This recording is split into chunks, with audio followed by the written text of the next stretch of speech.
Welcome to the 143rd episode of the So Video Games Podcast, where we talk about any game at all, including new stuff, old stuff, and anything in between. If we are playing it, we'll be talking about it. Today, we are recording on August 9th, 2019. My name is Brad Galloway, and I'm the editor of GameCritics.com.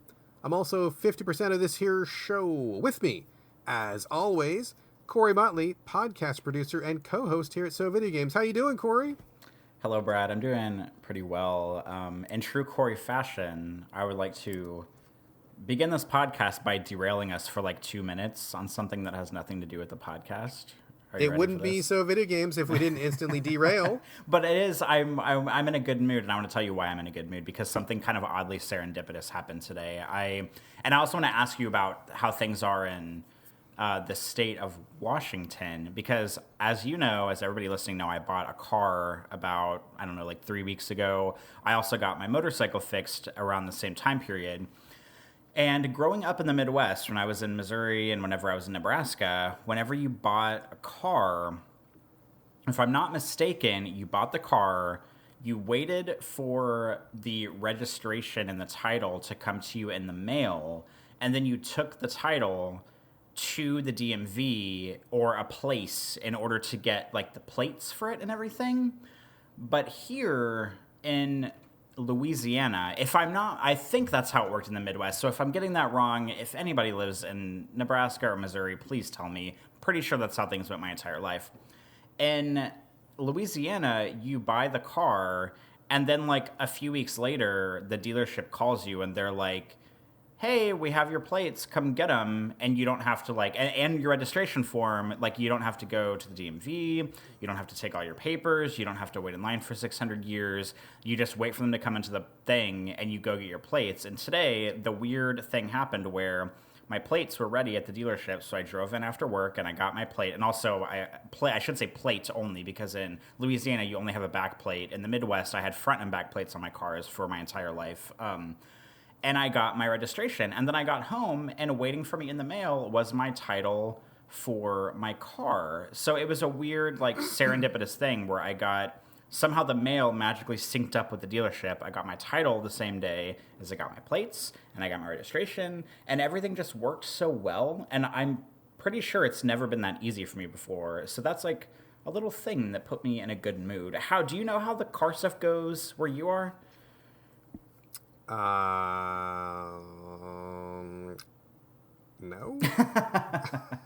I wasn't sure. I mean, maybe, I don't know. I guess people maybe, unless you bought a car recently, you don't know. But I'm pretty sure, I had to go to the DMV and stuff for my entire life in the Midwest after I got the car to get the plates. I might be wrong about that, but I'm pretty damn sure that's how it went. But here, you just, get them from the dealership a couple weeks later, and it's very strange, but also convenient to me.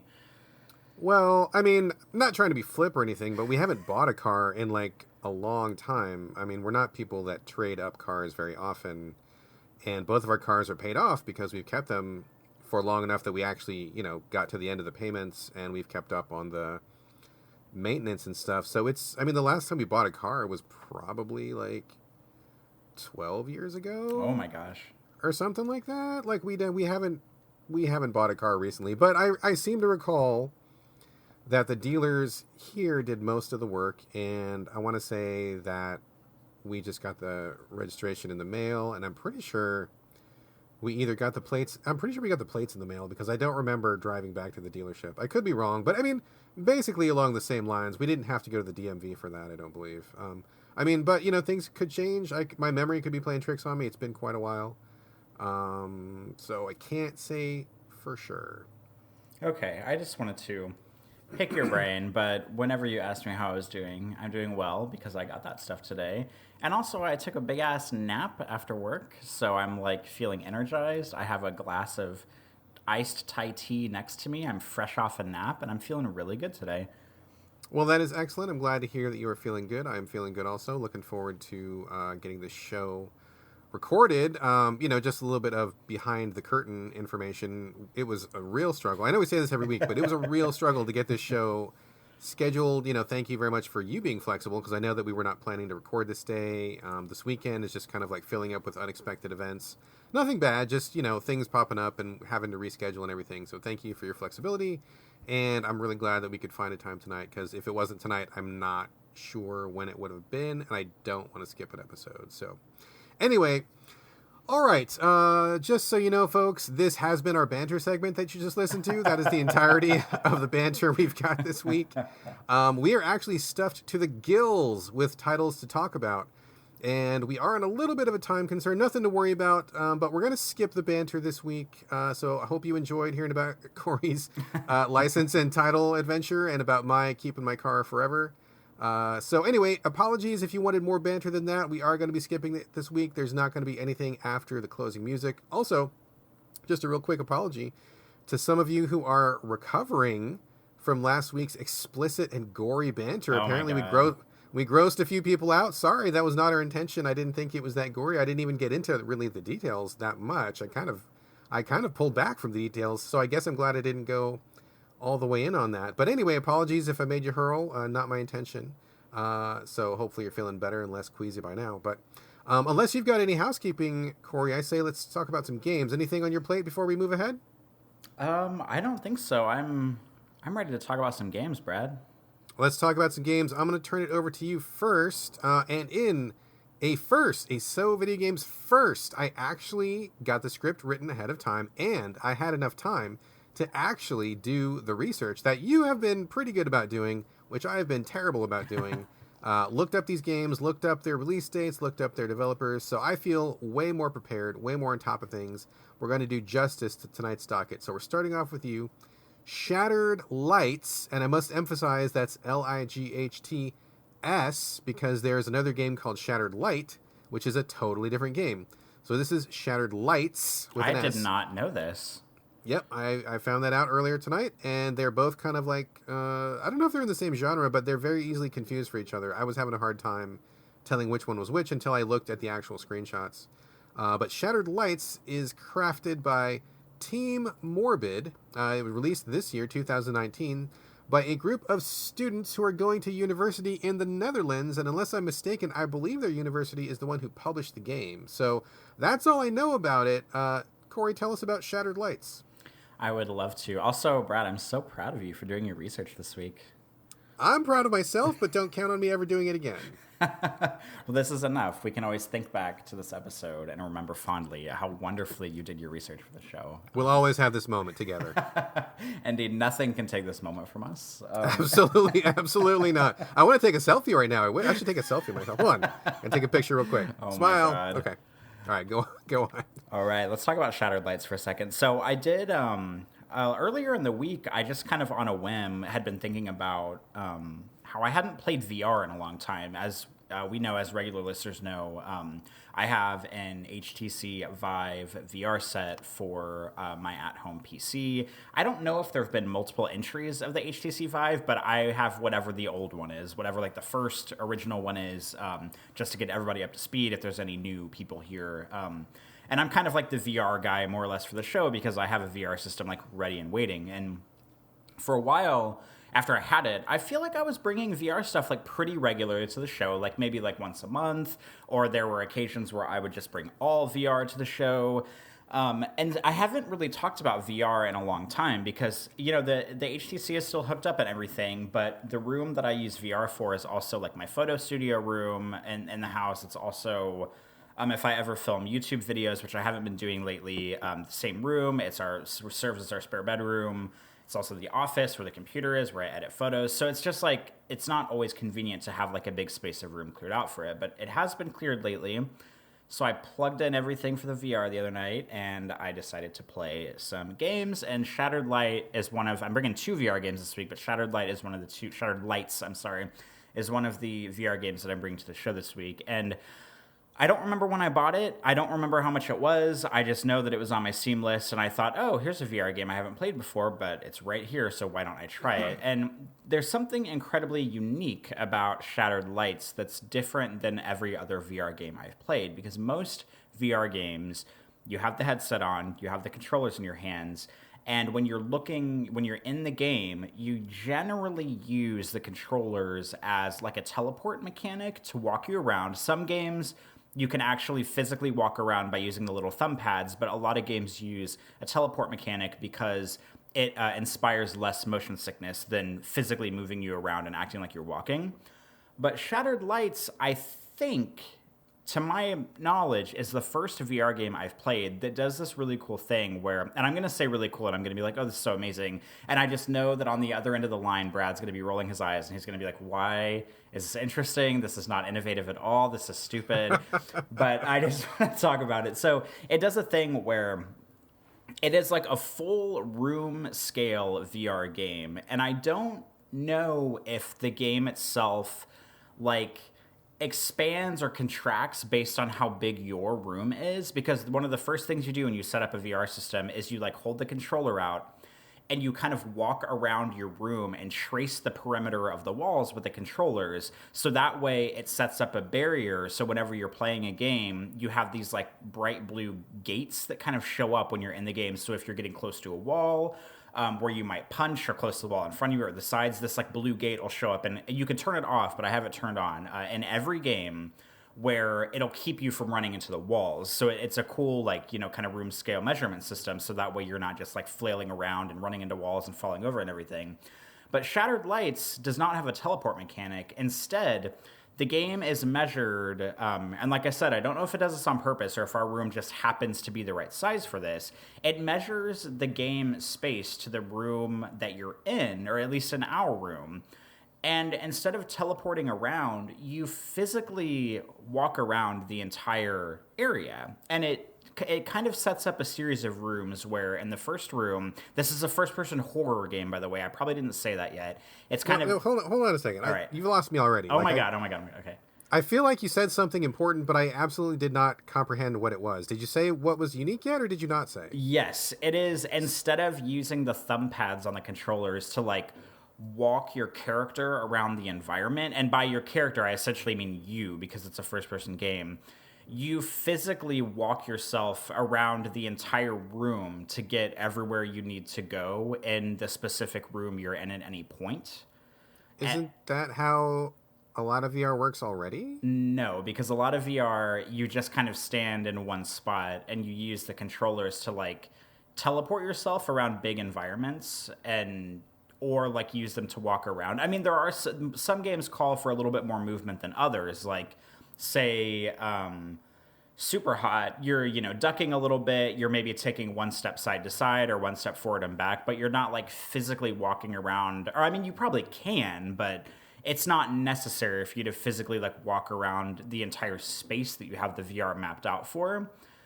But in Shattered Light, that's the only way for you to move, and every area of Shattered Lights is physically mapped to the space of your VR, and the only way to get around is to actually move your entire body to get I don't know if I'm explaining this very well, but I totally understand what you're saying, but I guess I'm okay. So like, number one, I am not the VR expert. Like I've done VR like maybe like 5 times in my life, and never for very long. I don't own a VR headset, so I am 1000% not the VR expert. So I'm going to look to you for your expertise in this. But I was under the impression that if you are using a room scale VR setup, that there were some games that did let you move around, and that was how you got... Not all of them. I know there's the teleport thing. I know that some games use controllers as normal. But, I mean, is that not a thing? Like, no other games ever let you walk around? Because I thought some did that. Am I just, like, making that up in my head? You're not making that up. There are some that do it, but I think this is the first game I've played all the way through that's like the main means of transportation. Because there are some, like, escape room style games where it puts you in the room, and it's basically the entire game is just that one room, and you kind of have to physically walk around and like look through the drawers and like, I don't know, tap on a keyboard or something. So yeah, you're totally not wrong. This is a thing that exists in other games, but it's special for me because I think this is the first one that I've played and that I've played all the way through. Because there's a game called I don't know, it's called like Don't Touch Anything or something like that. And like that's an escape room game where you do physically walk around that one too. But you're in, as far as I know, in that one, you're in the same exact room for the entire game. But in Shattered Lights, it sets itself up to where you're walking around physically in the space, but you're also opening doors. And like in real life, you know, the door... you're kind of just like opening the door and walking right back into where you were a second ago. But in the game, it like takes you to a new area. Like, does that make sense? It makes total. I mean, you make perfect sense. I understand exactly what you're saying. I guess my confusion is, I guess I just thought that was more commonplace than the way you're making it sound. But again, I am not the VR expert. I wouldn't know. You would know far better than I would. So I guess I'm just like, oh, I figured we were already there doing that. But and I don't think not. you're wrong. I mean, I think there are a lot of games that do it, but I tend to. I mean, maybe this just says something about me. Like I gravitate toward the games where, you know, because a lot of them are kind of like one-off escape room games where it's like, okay, you're here in this room, you have to look around and, I don't know, find the binder on the shelf and find the code. And there are games like that, but I don't think those games are very interesting. And maybe it's because I haven't done like an escape room in real life, so I don't really understand like how it works. And plus, I'm not really like a puzzle game kind of guy, and those are very like heavily based on puzzles and about looking at stuff in the immediate environment. Whereas Shattered Lights is more, I mean, it's more of like a walking sim, to be honest. You're just walking around the same room. But if you're actually walking, like, you're actually walking, yeah, it's an actual walker. It's not a walking sim. It's a true walker. Yeah, there's really walking. No simulation here at all. It's a real walking game. But I mean, the thing that makes it unique for me is the fact that like it sets up itself, and that's kind of like the cool thing of the game that I want to talk about a little bit, is that it sets itself up to where like you're moving to new environments in the game, but the game world has you walk in a way to where obviously you never leave the environment because you're not going to like walk out of your bedroom, out of your house, you know, to get to a new place because the freaking cord wouldn't let you walk that long. But it's like the first room you start out in is this kind of like archival, kind of gross looking, like electrician-y looking room. And there's a little elevator behind you, and so you can like walk freely around, and you can look at stuff, and there's like, you know, a blinking light in the corner, so it's a little bit creepy. And you like press a power switch, and then there's an elevator behind you that powers on. And when I say elevator, I mean like old school, like the walls are exposed, like tiny little like mini cargo type elevator. And you physically like walk yourself into the elevator, and then you know, there's a switch on the wall, you like pull the little lever, and then the elevator takes you somewhere else. So in the game, you're suddenly in a new space, but in real life, you're obviously standing in the same spot that you were when you got in the elevator.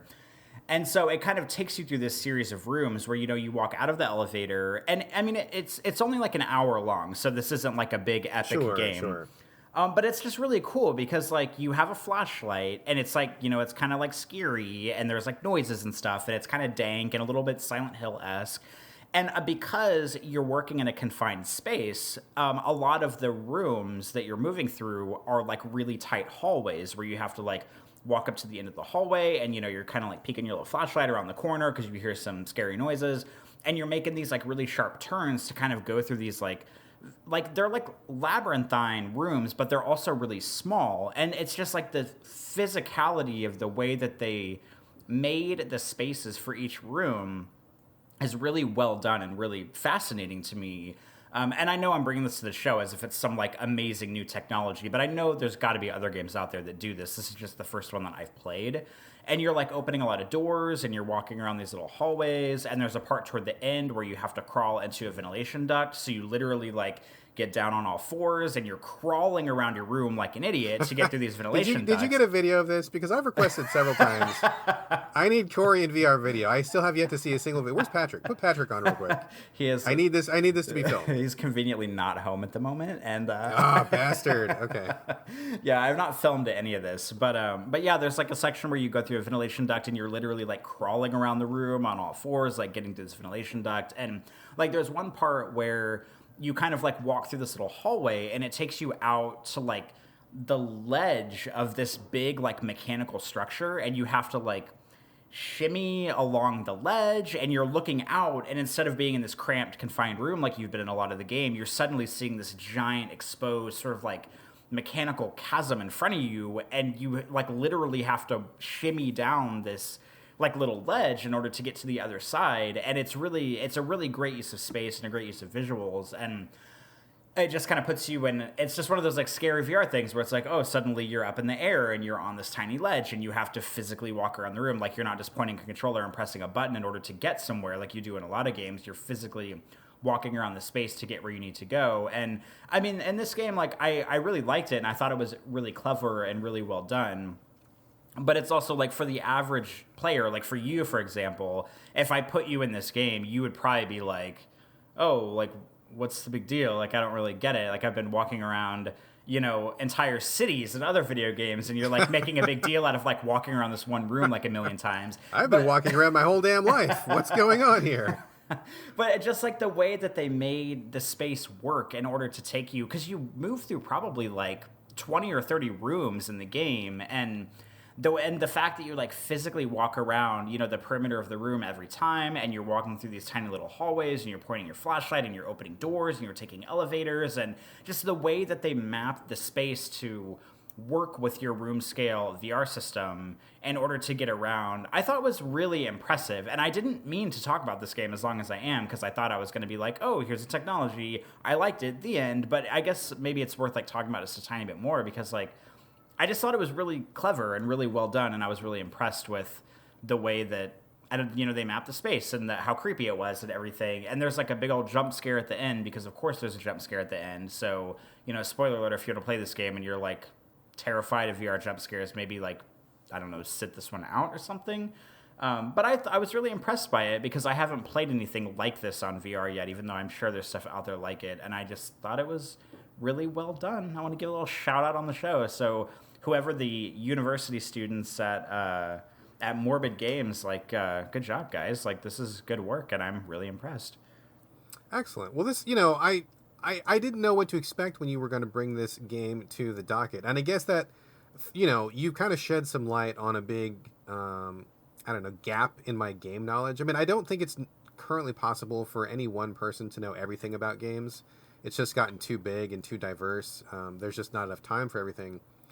And I've got my, like more than I can handle just focusing on strictly console games. Like, I'm totally ignoring VR, I'm totally ignoring mobile, I'm totally ignoring PC, and even with like cutting out those huge swaths of gaming, I still cannot keep up with what I've got. So getting this perspective, I think, is really good, and kind of gives me kind of more of an idea about where, maybe not VR as a whole, but like where you are as a VR player. You play VR way more than I do, and just kind of where things are at. So interesting look. And I mean, I guess it says a lot for Team Morbid, who are still university students. Seems like maybe they got a good, bright future ahead of them.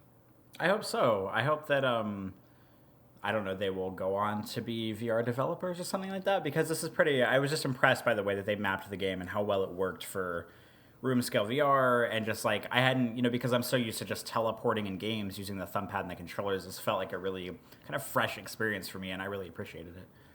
Excellent. Sounds good. That was Shattered Lights, available, I guess. You said it was on which VR system? I am playing it on HTC Vive on PC. I'm not sure if it's on... I think most games are compatible with that and with Oculus. I'm not positive, but I'm playing it on the Vive. Okay, great. Once again, that was Shattered Lights with an S from Team Morbid, just released this year. Up next is me, and I'm going to be talking about a game called Refunct, Refunct.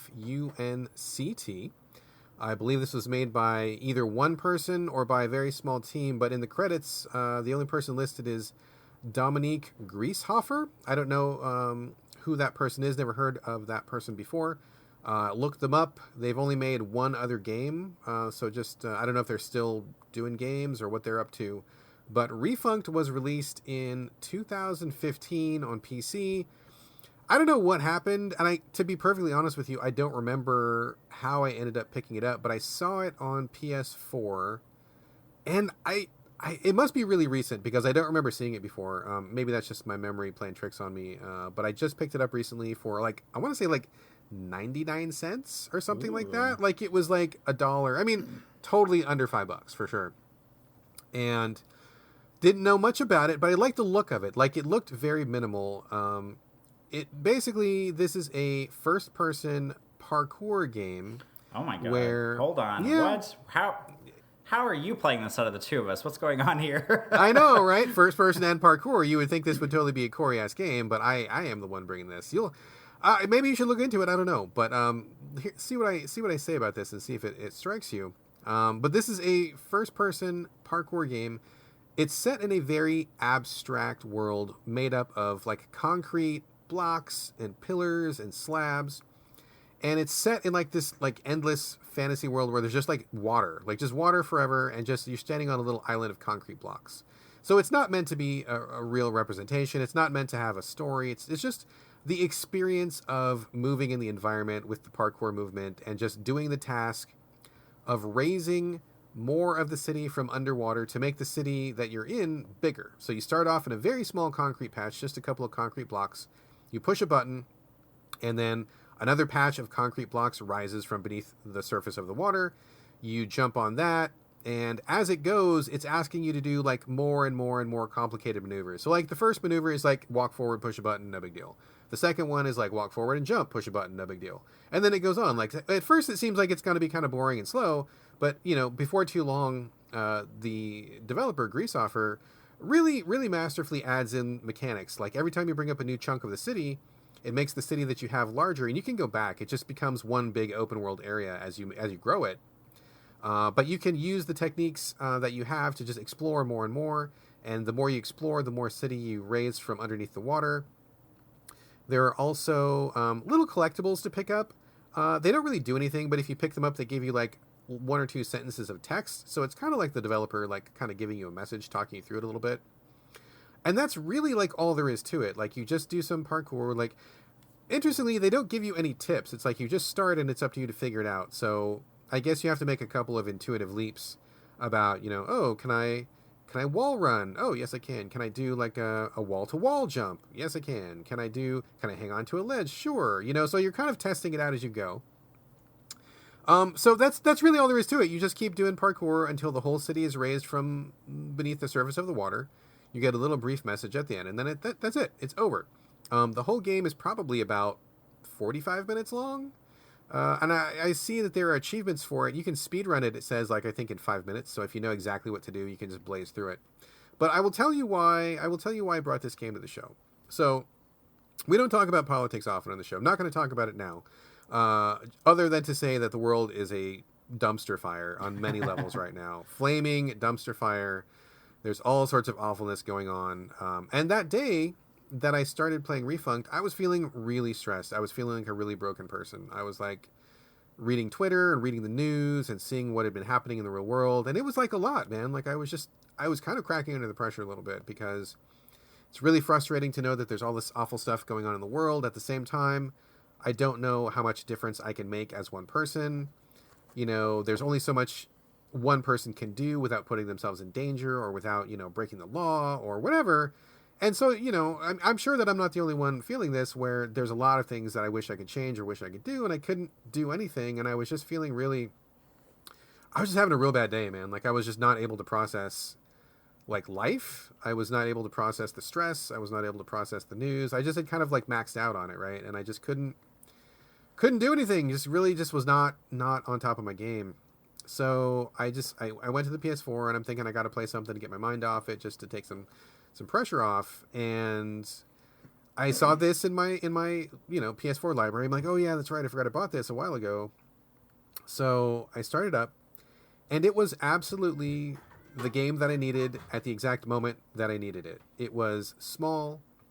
It's peaceful because if you fall off of a ledge, nothing happens. There's no damage.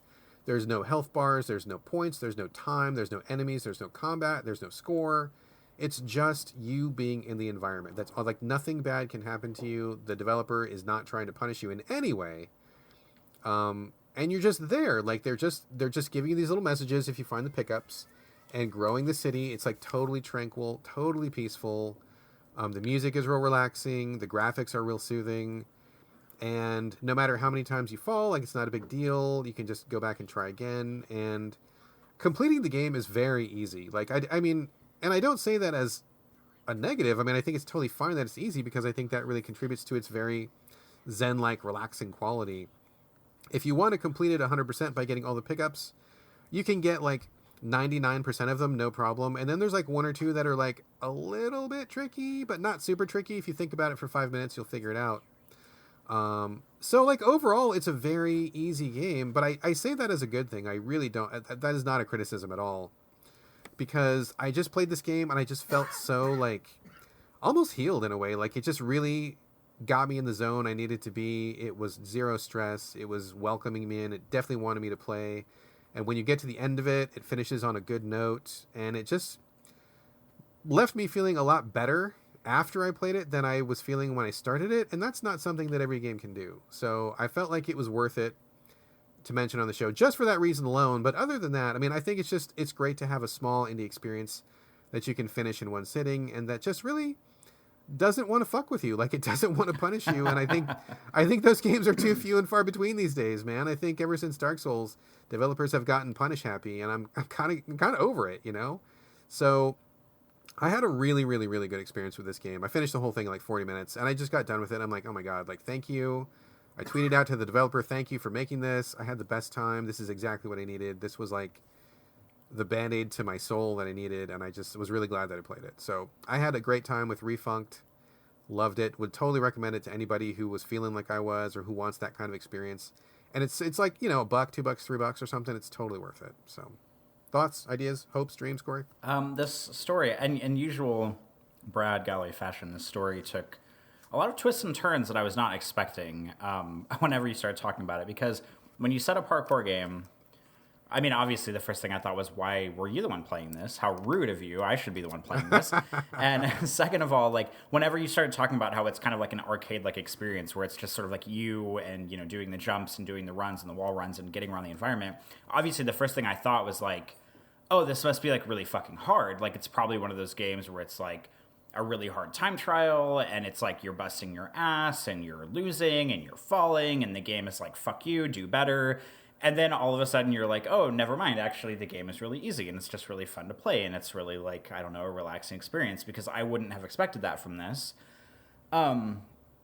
Also, you know, it sounds, I wasn't expecting you to talk about, I guess you didn't really talk about politics, but about just like needing to take a break. And like of all the games I can think about where, oh, I need to take a break from sort of like the world and play something that's like, I don't know, kind of a healing experience. I was not expecting like a quick moving parkour obstacle platforming game to be that thing.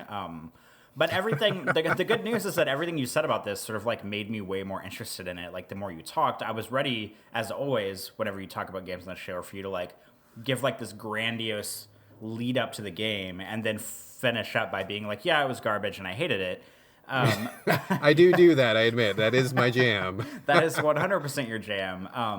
But this game sounds really incredible. I'm looking at it on Steam right now. It's $2.99 on Steam. It looks like it just came to consoles in June of this year, but this game, okay. But it came out in 2015 on Steam, so this is kind of an old game at this point.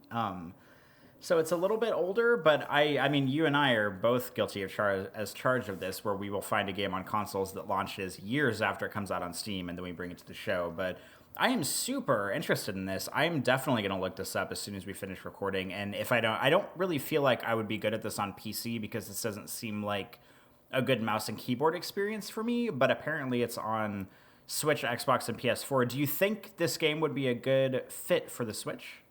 Oh yeah, it would totally run on the Switch, no problem. I haven't tested it myself. I played it on PS4, but it's so simple, it's so small. I have to only imagine that it would run perfectly on the Switch. I would have no problem buying it there. Excellent. I will have to look this up later. Also, just so everybody knows, on Steam, I love how they do the review breakdowns. It has 13,106 reviews, and they are overwhelmingly positive. So that's good news for this game. So good job, Dominic Grieshofer. Good job, dude. This sounds amazing. My only question about this is, whenever you're physically moving around the environment, because my mind obviously immediately goes to Mirror's Edge whenever I'm thinking about a parkour game. And Mirror's Edge, something that I love about both of those games is that the traversal really requires you to be tactical with your movement. Like, you have the jump button, you have the duck button that doubles as a slide button, you have a sort of like a button that makes you lift your legs in the air to get over like high barriers. You have a button, the duck button also triples as the like roll out button. If you're falling from a high environment, you need to hit it as soon as you hit the ground so you can roll out and don't get hurt. My first question is are the controls in this game as complicated, and I say complicated with love because I love the way Mirror's Edge controls, are they as complicated as they are in Mirror's Edge? And also, just I want you to elaborate on the controls a little bit. Are you just like pressing one button to jump around everything, or is there like a button for jump, a button for wall run, a button to grab stuff? Because if the controls are too simple, I feel like this game might be a little boring for me. I don't want to sound rude, but like I would want a little bit more like tactical edge to it. So how is all that working in this game? Well, if you're looking for a very technical parkour experience, I think you'll be disappointed because I don't think that's what they're going for. It's more just about exploration, and there are some aspects of the game where you do need to be a little bit tactical, as in, if I bounce from this corner to this corner, is that going to work? And if so, is that going to get me where I need to go? Or is it possible for me to like wall jump between these two walls? So there's a few moments of that where you need to kind of like, think about it a little bit and test it out to see if it's possible. But in general, you just have one button which jumps, and if you hold it down, then you will grapple and mantle up to an edge, or edge of a block or something. The other button is duck, but you don't really use it that often. You can use it to dive underneath the water that the city is floating on. You can use it to duck to get into small spaces, but that only comes up once or twice. It's very straightforward. It's very simple, and I mean that's kind of the beauty of it, though. I don't know that I would really want it to be more technical than it is. And like I said, I mean overall, I mean you can speedrun this in 5 minutes, and it took me about half an hour, 40 minutes. So it was just more about being zen and getting in the zone than it really was about like actually flexing my parkour mental strategies. You know what I mean? So you may find it to be too simple. That's very possible. But for me, I'm glad it was that easy, because how I was feeling mentally that day and what I was after, I really wasn't after something that was challenging me. I didn't really want to be tested on anything. I just wanted to engage in an experience that would keep my focus, pull my focus away from the real world for 5 minutes, because that's what I needed. And just to engage with me on that level, and not push me, not punish me, not make me work too hard. And I don't say that negatively. Like that was 100% what I needed at that moment. So, and not as technical, not as in-depth as something like Mirror's Edge, but I don't hold that against it. I really don't think that's what it's trying to be. I think it's just about getting a player to go through some motions and then kind of deliver a message at the end. Okay, well, either way, this sounds rad as hell, and I'm going to look it up later, and maybe I'll try to play it before next week, and we can reconvene, and I can give some impressions on it on our next show. That would be great. I love this game. It just really kind of caught me out of nowhere, and it was the right game at the right time. So, it's not the biggest AAA thing. It's not going to keep you busy for a weekend or whatever, but I love it. I'm so glad I played it. So thank you to Dominique Grieshofer for making this game. I could not have enjoyed it more. Let's move on. Corey, over to you, sir. We're going to be talking about Prey TranStar VR. Now, I had a very hard time finding any information about this game online. I went to the Prey wiki. I went just regular Google search. I went to Steam. I found basically no information. So I'm assuming it's made by Arcane Studios, but that's all I can guess about it. I mean, what's the deal with this game? What's it about? Where did it come from? How come it doesn't seem to exist anywhere other than on your portion of the script? So excuse me while I cough for a second. So Prey, I mean, fuck you all, because I'm finding another way to bring Prey back to the show, motherfuckers. I played, as I said last week, Prey some more. I've been playing it like a lot lately, even though I've already beaten it like 3 times. I bought it on PC. So Prey originally launched, and then about a year or so later, they launched Prey Moon Crash, which I've also talked about on the show. That was the roguelite sort of, game add-on DLC that came after Prey. They also released a digital deluxe edition of Prey that basically packaged all of that together. And, excuse me, so they launched, what it looks like happened here is that Prey Moon Crash launched in June of 2018, and then I don't remember if this was announced at like some kind of like at like a PAX or at an E3 or something like that, but the guys at Arcane decided, and I'm very happy about this, that they were just not done with making Prey stuff yet. They put out Prey, they put out Moon Crash, which was a very unexpected add-on because it wasn't just straight up story DLC, which is what I was expecting. And then in December of the same year, so June, they put out Moon Crash, and then in December, they put out, I believe this is a PC exclusive bundle called Prey Typhon Hunter. And it has 2, and I hope I'm getting all this right, because like you, the information out there is pretty non-existent for this. There's Prey Typhon Hunter and Prey TranStar VR that are kind of bundled together under Prey Typhon Hunter. And if I'm not mistaken, Prey Typhon Hunter is a PC exclusive like multiplayer experience where you are, I think it's like a Left 4 Dead type thing where you play as like a human character and then other online characters play as like mimics in the environment, and they can like mimic things and try to like kill you, and it's kind of like a one versus a several people type thing. I have not played Prey Typhon Hunter. I'm not a multiplayer kind of guy. Maybe I'll play it down the road and bring Prey to the show for the 652nd time instead of the 651st time. But Prey TranStar VR was bundled with it, and it is a PC exclusive, I'm pretty sure, VR experience for Prey. And basically puts you into, and I played it on HTC Vive, much like I did with Shattered Lights. It's this cute little VR experience where it takes you to, there's 4 parts to it. There are 3 sort of like, I want to say escape room style games, but they're a little bit bigger than that. They take you to 3 areas of the TranStar station, which if you've played Prey, you'll be familiar with all of them. One of them is Morgan Yu's apartment that he or she wakes up in at the beginning of the game. One of them is a Morgan Yu's office, which he will visit probably several times over the course of the game if you've played it. And then the other one is the Tulip Bar, which is in the crew quarters close to the Arboretum, which there's like a story beat that happens there too. It's just like a cool bar that's in the crew quarter area.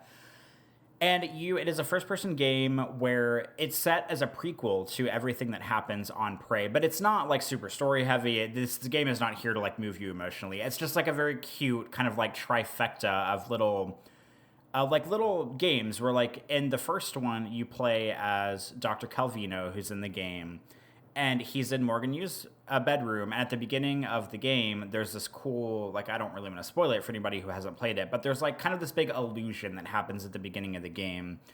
And in this VR game, you play him setting up all of that stuff, sort of like staging everything for the experiment run. And it basically just involves you kind of like teleporting around this environment and picking up things, and you have to like do a little searching to get some codes ready and just like stuff like that, which sounds really boring. And honestly, like, this game is not gonna like move mountains or anything, but I feel like TranStar VR was made specifically for me. Like, I feel like the people at Arcane were like, wow, this guy really likes this game. Let's just make a little VR game and just package it, put a little bow on it, and make it specifically for Corey, because I'm looking for any game that will get me back into Prey, basically. And so it's just like being able to do these little like kind of sort of escape room style experiences in the areas that you know from the game, but obviously instead of running around them in third person, or not in third person, but on a computer screen, like in first person, you're actually in them in VR. So you're like walking around them, you're teleporting around them, you're like picking up stuff. It's just cool to see the visual design of Prey on a scale of VR, because the visual design in Prey is really incredible. The TranStar station looks amazing. It's got this cool kind of like 50s, like, I don't know, like Art Deco meets futuristic, like mid-century modern thing going on. It's very well designed. So being able to be in it for these little experiences just feels really cool, and being able to like look around and explore the environments in a way that feels different from playing it in the regular first-person game. And so all 3 of those, it probably takes like maybe about 20 minutes to beat each one. They're really bite-sized experiences. They're really cute, very kind of puzzle heavy, where you have to look around the environment and really try to figure out like what the thing you're supposed to do is, and then, you know, go pick up this or go do that. And it features a lot of the trappings that Prey normally has. Like, you mess with neuromods in part of it, you fabricate things for part of it, you are exposed to Typhon creatures for a little bit for part of it, but there's no like combat in it. So you're not running around the environment, you're not swinging your arms around, you know, hitting stuff with wrenches. It's all just very like short and puzzle based. So that's, if you're scared about VR combat, there's none of that in here. It's all just very casual, which I enjoy. And then the 4th part, which is just an adorable little add-on to the very end, is that they have like one of those sort of like museum rooms where you can walk around like a TranStar museum, and it takes you through sort of like the history of TranStar, this sort of like elaborate setup, because it kind of features like an alternate US timeline. And it shows you like all of the creatures in the game, and you can like walk up to the glass cases and like look in VR, like in real life, like look at the creatures. And there's a creature in the game called a nightmare that's probably like 3 stories high. And like seeing that in VR is really scary, because it's like really tall. And even though it's in this sort of like museum environment where basically you're kind of just there to look at the character models, I was still really scared that it was going to like hit me or like jump up and down or like make a loud noise and really scare me. And luckily it didn't, but just like having it in the corner of your eye there, like knowing that that's like the most lethal thing in the game and it's just like standing there was very creepy. But I mean, I'm describing this, and again, Brad, you're probably like rolling your eyes and being like, this sounds really stupid. I don't know why you're going on and on about this, but this is a really special experience for me because I love Prey so much, and having this like cute little VR experience bundled into the deluxe edition on PC, I think is wonderful. I know the sliver of all the people who play Prey, this like VR experience is probably, I bet like 0.5% of people who have played Prey, like this is like their target audience, and I just happen to fall into that tiny sliver of people who have Prey, have a VR system, who love this game enough to buy the deluxe edition and then play the VR bits on it. Probably a very small slice, but I'm very thankful for it. I'm also thankful that Arcane did not give up on this game because it didn't sell well. And so it would have been so easy for them and Bethesda to just be like, all right, bye. Like, this game didn't sell well at all. See you later. But instead, they brought Moon Crash, which was a whole different experience. And then even later down the road, they brought the Typhon Hunter multiplayer experience and this VR thing. So they really, like, took the game and went in a bunch of different directions with it. And I'm shocked that Bethesda gave them the support they did in order to be able to do all of this, because it would have been so easy for them to just be like, okay, we're not doing anything else. Like, please make the next game because this game didn't sell well. But the fact that they really stood behind it really impresses me, because they had a great product here, and I'm really sad that more people didn't play Prey because it's wonderful. And just knowing they support it makes me happy, and knowing that I fall into this like tiny sliver of people who play this and who love it also makes me happy. So, Brad, I don't expect that you're like drooling over this or anything, but what do you think about all the ridiculous stuff I just said? I mean, I understand what you're saying, and I can appreciate the sentiment that you're sharing, because as someone who loves games, I don't love every game, but when I find a game that I love a lot, I do want to kind of like absorb all of the available materials. I want to see the art book. I want to see like all the cutscenes. I want to see the DLC. So, I mean, I didn't click with Prey at all. I didn't really care for it. I think this kind of sim game is way more your jam than mine. But to hear your description of like, basically this kind of sounds like, I don't know, just like a bunch of bonus modes that people who love Prey would really love. And that's really, like you're saying, it's like that 0.5% or whatever. If I was in that 0.5%, I mean, I would be like in hog heaven, because you'd be like, oh, this is more of the thing I love, and it's more of a deep dive into the thing that I really like, and I can see other sides of it. And I mean, I totally appreciate all that. I mean, it sounds like you are really lucky that they did decide to make more of this stuff. It just kind of reminds me of like when I go hog wild over some, whatever game, like when I lost myself in like Darkest Dungeon for like 200 hours, and I bought like the art book, and I bought like the diorama, and I bought a hat, and I bought a shirt, and I made my own. I don't know if I ever talked about this, but I actually taught myself Photoshop so that I could make my own mug, because I wanted to make a mug, and none of the mugs that were available for sale were cool. And I'm like, well, fuck that.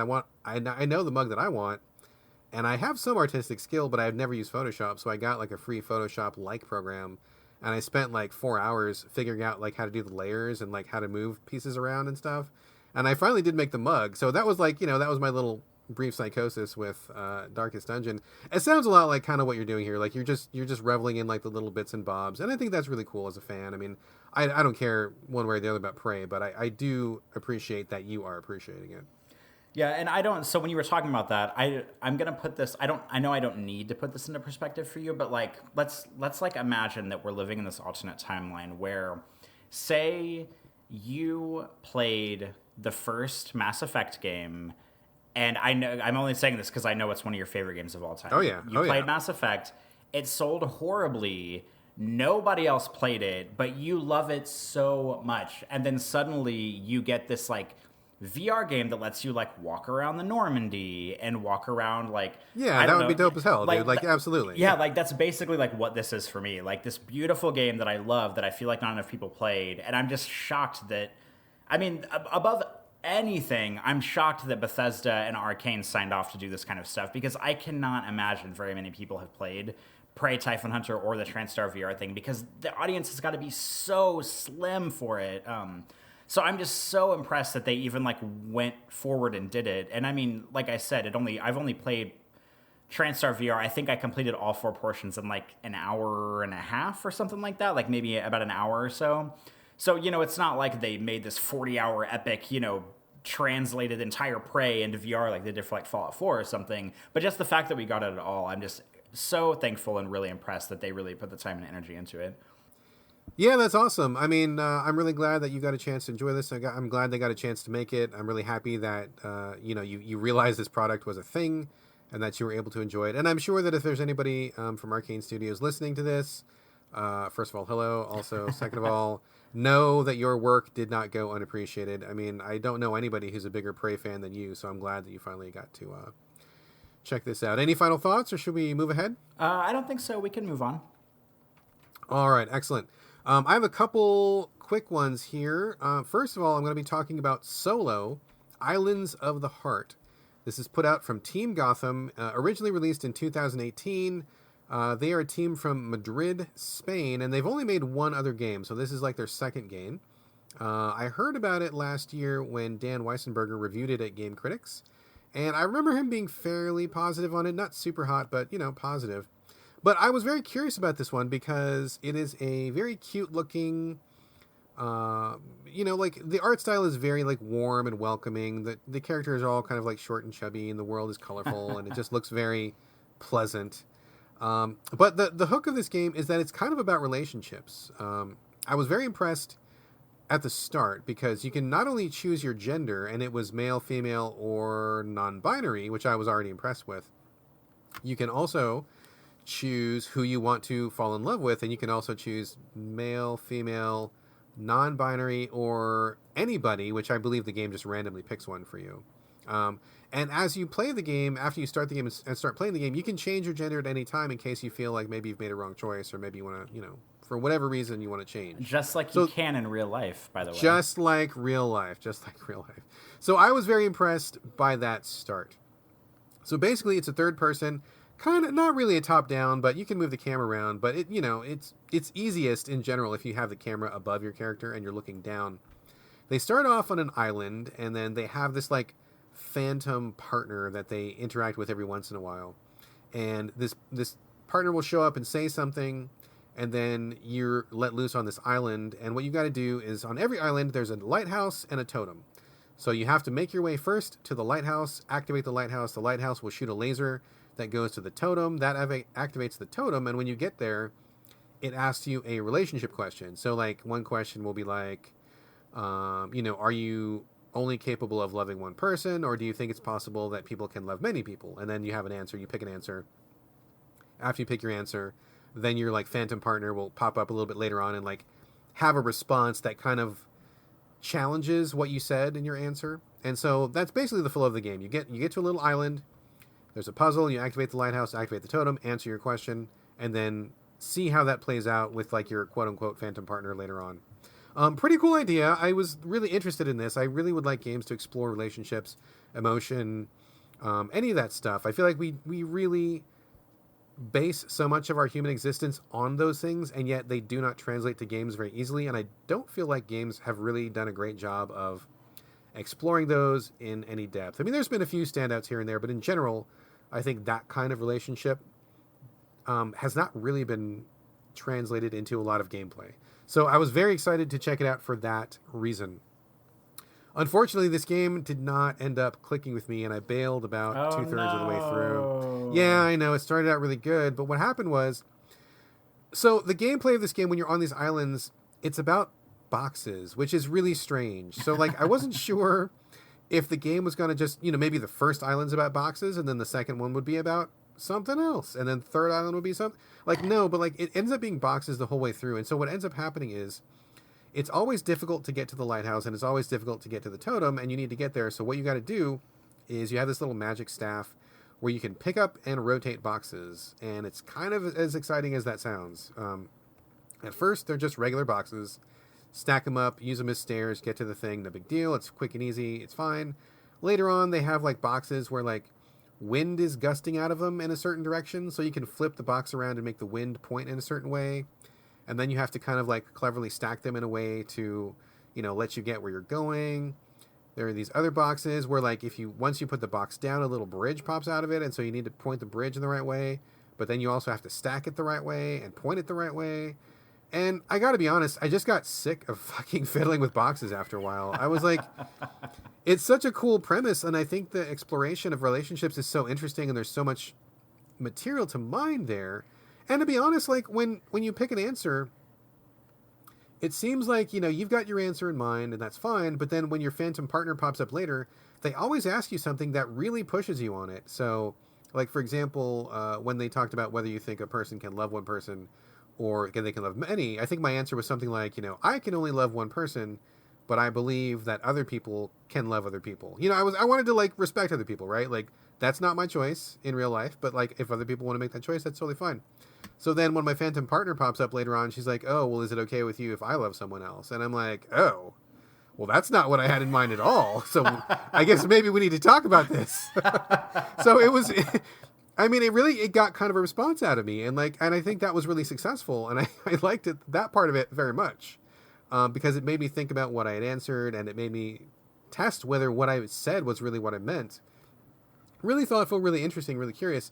But those fucking boxes, I was so sick of stacking boxes, dude. It was like, sometimes I would just be a little bit short, and it would be a very, very specific solution. Like, it's not just like, stack them however you want, and then it's all physics-based, and you just make it. It's like the developers clearly had a very specific solution for each puzzle in mind, and if you don't get the mindset that they want you to be in, some of those can be fucking irritating, dude. And I was really pissed on a couple of these where it was like, I had the right idea, but I just wasn't thinking the way that they wanted me to think. I just wasn't clicking into that train of thought, and so some of the puzzles ended up being really frustrating. I had to look up a guide a couple times.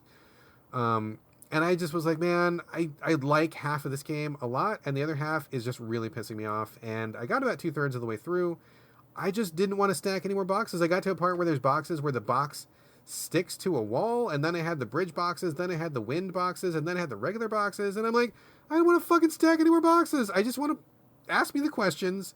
I'll answer them. I'll feel weird about what I said, and then we'll just go from there. And like, it's just, I didn't want to do the boxes anymore. So I couldn't take it. I felt like it was irritating. So I bailed on that. So that was my experience 2/3 of the way through Solo Islands of the Heart. Half of it was cool. Half of it fucking awful. But I have one more game to talk about. But any thoughts on that before I move on, Corey? Just that in true Brad fashion, you set up that game sounding like it was going to be the most amazing thing you played all year. And then you were like, never mind, it's stupid. I mean, not that you said it was stupid. I don't want to put words in your mouth. But I also feel like you and I would have the exact same experience playing this game because all the relationship stuff sounds really interesting. The questions sound interesting, like the choice in genders and non-binary sounds like really wonderful and open-minded. But if the core gameplay is like puzzle-based stuff about you like moving boxes and stacking boxes and having these different kind of boxes, I would have been in the exact same shoes you would have been in, and I would have fallen off real quickly on this. So it's a bummer that like we can't just have the relationship thing, and this happens in so many games where like it'll be a game about one thing and then they'll like maybe pull some like interesting relationship stuff into it. And like I'm partially thinking a little bit about maybe like Mass Effect or something here where like it's definitely a game about like shooting aliens and jumping around and using your superpowers and doing that stuff, but it like pulls relationships into it. And it's just like, why do we always need the other thing? Like, can't we just have a game about the relationships? Or will people get too bored if it's just about the relationships? Like, does there always have to be another thing? Yeah, I mean, I don't know. I can't answer that question. I mean, I want to say that if the questions were interesting enough, that would be enough on its own. But maybe it wouldn't be. I don't know. But what I can say for sure is that I could have taken one island of boxes. That would have been fine. But I would have wanted them to do something completely different for the other islands. I wish that they would have taken the theme of the questions they were asking and extrapolated that into different kinds of puzzles, because to be perfectly fucking honest with you, I didn't see how puzzle boxes related to relationship questions. It seems like it felt like they had a good idea with the relationship part, and then they're like, well, what is the game? Well, I don't know. Well, let's make it a puzzle game. What are the puzzles? Boxes. Like, come on, man. Like, I feel like they could have reached a little further and made them a little bit little bit more varied because it just became too one note and too repetitive. A shame, because I really liked it. Started off so well, and I liked the idea, but the puzzle gameplay side needed a lot of help. So anyway, that was Solo Islands of the Heart, recently released on PS4 and Switch and Xbox One. It's also on PC. The other game I want to talk about is called Gravity Ghost. Full disclosure, I hate that title. I think it's a really dumb title. I don't like that title at all. But that's what it's called. Intrigued, by the way. Just the title is intriguing. Gravity Ghost. Like, this game could be about anything. What is it about? You do not know what this game is about. You have no idea what this game is about. I will tell you. It's put out from Ivy Games. I believe this is their first and only game. If my research is correct, and I may not be correct, originally released on PC in 2015, which seems really long ago. Hold on, I can confirm this. Keep talking. Go ahead and check it out. It's a small team. The lead developer is a teacher at a university, but also one of the higher up developers at Guerrilla Games, who's responsible for like Killzone and all those games. What's that one with Horizon Zero Dawn? Horizon, yes. You knew exactly what I was going to talk about. I knew Horizon. exactly. Yeah, this came out on January 26, 2015 on PC. That is mind-blowing to me. But okay, so whatever. So it just literally like this week came to PS4, Xbox One. I don't know about Switch. I don't think so. Switch is probably coming. Who knows? So this is someone from Guerrilla Games broke off and did a side project, and spoilers, it's wonderful. It is wonderful. It's really good. I love it so much more than Killzone, so much more than Horizon Zero Dawn. So whoever you were, it's a lady's name. I forget her name. I apologize. But man, you knocked it out of the park with this one. I had a great time. So the premise is that you are a girl who awakes to find herself something of a spirit, a ghost, if you will, inside like space, some kind of weird interdimensional space. And she is floating. She has like floating powers, and she's like subject to the whims of like the gravity of the planets and stuff around her. So the overall game is that it's like a 2D. It's not a pixel-based game. It's like a weird kind of like a Flash-looking game. I don't know the proper term for like what kind of animation this is. It looks like a paper cutout sort of a thing, where the characters kind of move at the joints where like a paper doll would move, and it looks kind of like flat, but it's really cute looking. I really like the look of it. You start off with like a map of like different levels, and so you just pick whatever level you want to go to, and you start that, and each level is a one-screen discrete little challenge. So like the first one will be like you're on a planet that's like, I don't know, the size of a $50. Your character is like standing on this planet, and you can like walk around the planet like, you know, like the Little Prince or something like that, where you just like you're on the planet, or like Mario Galaxy. You know how Mario like runs around the planets, just like the whole surface of them, you know? Mm-hmm. Yeah. So it's like that. And then there in every level there's a star you have to collect, and then there's a door. So this you really first get is the like star. Mario Galaxy. I mean, it kind of is. It is in a way. It's like 2D Mario Galaxy, basically. In fact, I didn't even put that together until you said it. But now that you said it, that there's a lot in common there. There's a lot in common.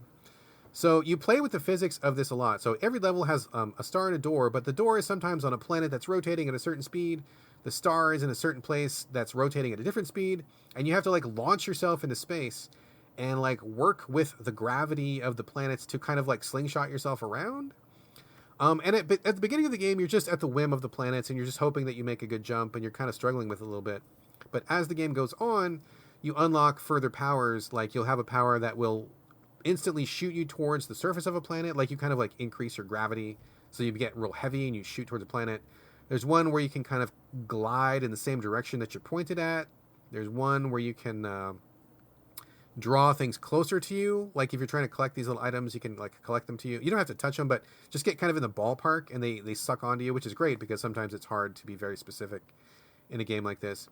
So they're all bite-sized levels. I mean, the average level takes like 20 seconds to beat, 30 seconds to beat. Like you're just going, you know, bam, bam, bam, bam, bam, going through them real quickly. But that's fine. Like I think each one brings a little something different. Sometimes it's a lot of planets. Sometimes it's a few planets. Sometimes it's one planet. Sometimes it's a big planet. Sometimes it's a small planet. Like there's all sorts of variety, and that really keeps the gameplay humming. In addition to the powers that you collect, along the way, you will find little ghosts of dead animals, and then you find that ghost, you bring it with you, and then you have to find the skeleton of that animal. You match them up, You bring the animal back to life, and then it tells you a story. And the story is your story when you were still alive. So it seems like it's just going to be like an arcadey gameplay thing, but at the same time, it tells actually a really touching story. I was really, really happy with how the story came together. I'm not going to spoil any of it, but it tells you the events that led up to your death, like what made you become a gravity ghost, what the world is like back where you came from, what you need to do to find peace and move on a little bit.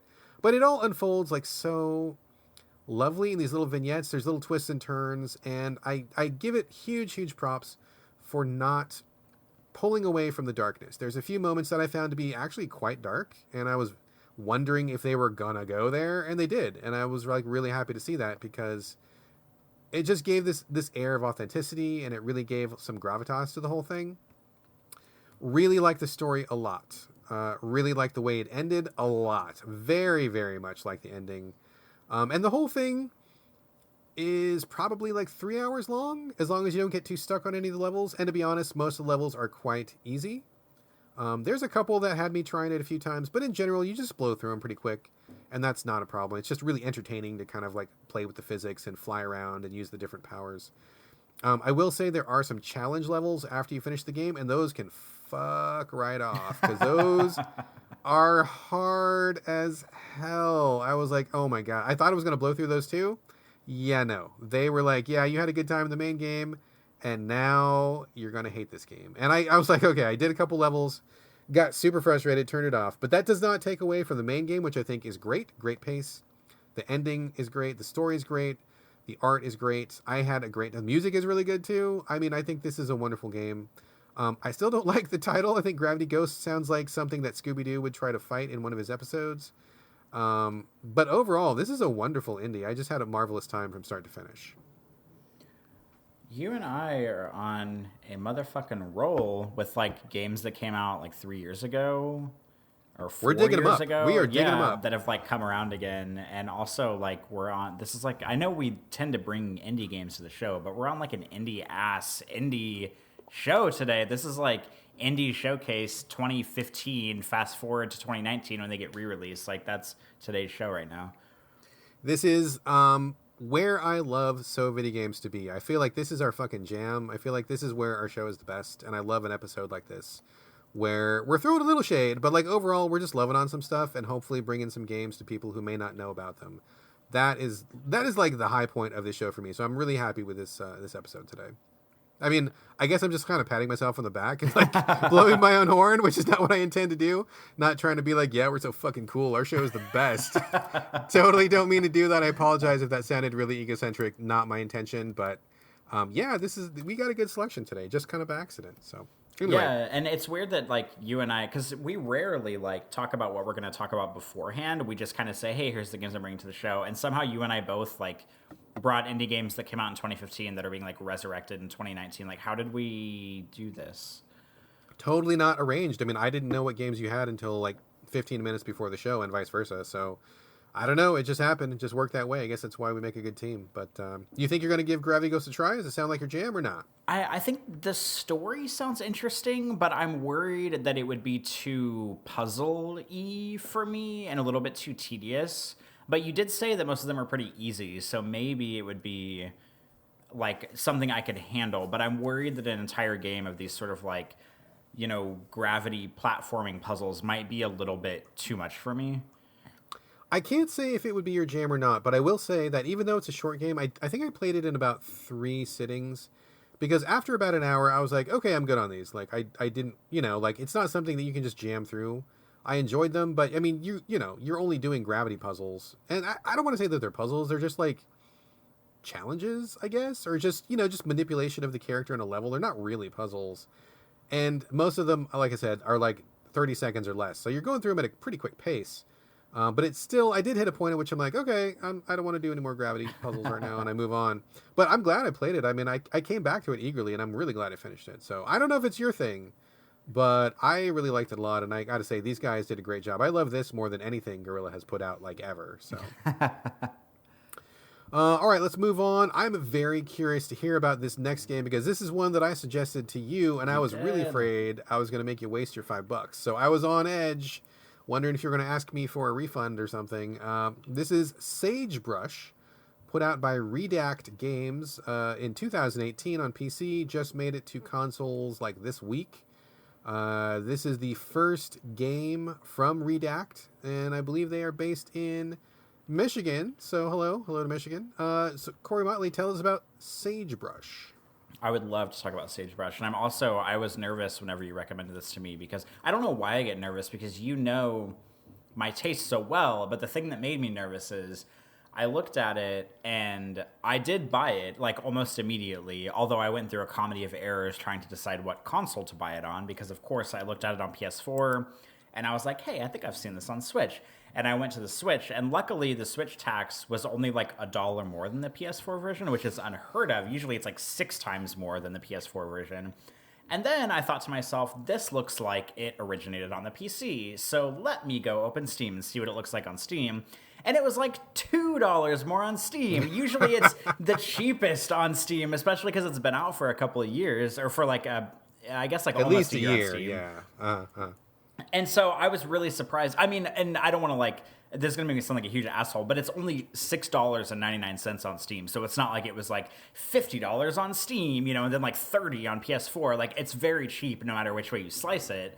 But I ended up getting it on PS4 because it looks like the kind of game that I would rather play on a slightly bigger screen. And also it was the cheapest. Right now it's like $4.80 or something like that on PS4. It was $5.99 on Switch and it's $6.99 on PC. So it's cheap like all the way around. I mean, if you're really concerned about that $1 or $2 that you're going to spend extra, right now PS4 is the place to get it, and then Switch is the next cheapest. But the other thing that made me nervous about this game is that on your recommendation is that it is published on consoles. It's published by the same people that published back in 1995, which was the last game you recommended me to buy, and I bought almost immediately, and I ended up not liking that one. So I was like, oh no, are we going to have a publisher situation on our hands where they're going to be like Devolver and like everything they put out is going to have this one flavor and there's going to be something about it that rubs me the wrong way? But I ended up buying it anyway because it was cheap and it looked interesting. And so now I will actually talk about it instead of spending another 10 minutes talking about the process of buying the damn game. So this game is called Sagebrush. It is developed by Redact Games. As far as I know, it's mainly a one-developer game. I think some other people might have worked on it, but Nathan Behrens is like the guy, I think, who did most of it. And I'm not sure if that's 100% correct, but it's one of those games where at the very end of the credits is like, a game by Nathan Behrens. So, like, that he, like, I guess probably had a ton of creative control over it, which is wonderful. It is a first-person. This is a Corey-ass game. Corey-ass game. Like Brad. I knew it was when I saw it, dude. I knew it was. Like, you could not be closer to, like, the truth of this game being a Corey-ass game, because it is a first-person walking sim. It's a narrative adventure game. It takes place on this big, like, kind of like church compound area where it's sort of like it takes place in Arizona, I believe. So it's kind of like this remote, or it's New Mexico. I'm sorry, this like remote New Mexico kind of desert area. It's a church compound where there's about 5 or 6 different buildings that are kind of related to this like church farm area. The interesting thing is that it has really retro graphics, and I don't know if really that is that interesting to me, but most walking sims I find have pretty, like, they either have, like, really realistic graphics, or they have, like, kind of like Tacoma, where it's, like, slightly stylized, like, cartoony visuals. But this one is, like, straight up, like, looks like it came out of a PC in, like, 1990 or something, which I think is really charming. That's not a knock at all. I love the visual design of this game. I just don't think I've ever played a walking sim or a narrative game like this that has this sort of like retro thing going on. So that was like another nice hook. But the point of this game is you play as somebody who goes to investigate this church compound area. And whenever you get there, it seems to be deserted. There's nobody in the immediate vicinity. You go back and you find out that the church compound area was once used as like a cult. And this is very heavily based in sort of like some real life examples. Like the most obvious example, I can't remember the name of the church or the name of the cult, but it's the one where like they drank all the Kool-Aid and they all killed themselves at the end of the... Right. Like that's... Yeah, I know what you're talking about. Okay. Yeah. So that's sort of like what this is all based around. Like you go in to investigate sort of the aftermath of this like culty church compound thing.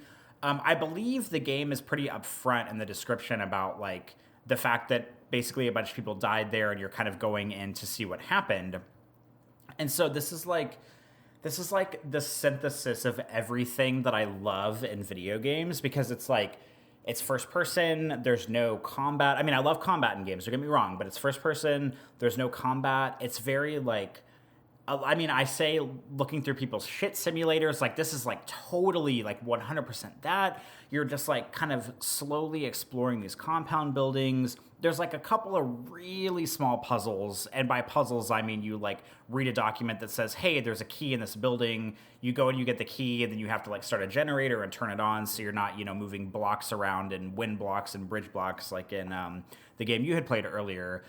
So it's like it's not hard to get around, it's not hard to wrap your head around. And the thing that I also love about this game is that, as you might imagine, because it is sort of dealing with like this sort of religious cult thing, it is, I mean, it's not a survival horror game, but it's very creepy. Like the whole time you're exploring it, it's just one of those games where some shit went down and you're there to just kind of like, sweep the dust off the counters and just dig in a little bit to try to figure out what happened. And it has a lot of trappings of narrative games like this. There's a handful of audio logs. I think there's only like 12, so you're not listening to one every 5 seconds, so none of them are very long, because audio logs can get really tedious, as we've talked about on the show before. There's a handful of them throughout the game.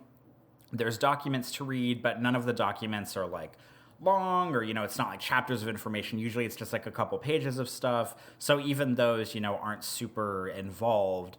And you're just like walking around, you're both indoor and outdoor on this compound. And something that I thought was really impressive is that whenever you get there, it's kind of like late afternoon, sunset, and as you explore the buildings, like the sun isn't constantly going down, but there's like certain events that happen where time will pass and it'll be like a little bit deeper into dusk, and then eventually it'll turn into nighttime. And just like as the sun goes down, there's this like, just like the feeling of dread is already so present in this game, but like as it gets darker and as you get a flashlight and as you're exploring this kind of like creepy farm area, it just gets more uncomfortable the deeper you get. And the game that this most closely reminds me of is that I talked about a while back on the show is the game The Pain's Creek Killings, which is very similar in a lot of the same ways. I played it on PC. I probably talked about it like 3 or 4 months ago. That one was a first-person investigative game where you,